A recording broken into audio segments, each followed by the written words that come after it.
Welcome back. Schools are standing down more students than they have in over 20 years. The latest stats from 2022 show schools stood down 25,000 children. That's one for every 30 students. And physical assaults accounted for 29% of cases. As Adam Hollingworth reports, lockdowns didn't help. Stand-downs are a tool to remove a student from school for up to 5 days after a serious incident to give everyone breathing space. But that tool's being used more frequently.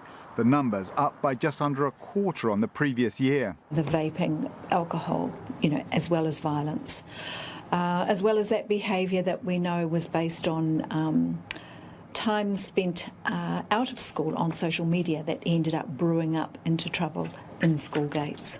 Teachers believe that students learned many antisocial behaviours during lockdown. When students were at home and in situations that were stressful, and these were some of the unhelpful ways they were managing their own stress. Suspension and expulsion figures changed little, but stand-downs have been rising since the first lockdown. Often problems at home escalated, acting like an emotional pressure cooker. A number of ordinary things that might defuse tensions in a family situation were not able to be used, and so sometimes tensions built in those situations, and again they boiled over into schools. Schools probably got to take a more holistic approach to this generation because they're much more vulnerable. They didn't grow up with their grandparents around the corner. Nana was at work, even if she did live close, and most of them have been raised in childcare centres rather than at home.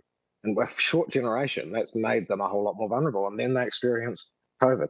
Education Minister Erica Stanford met Education Review Office officials yesterday to discuss behaviour in schools. Erica Stanford says the trend's only going one way and the outcomes for students who get stood down are not good. So she plans to get to them before they reach that stage.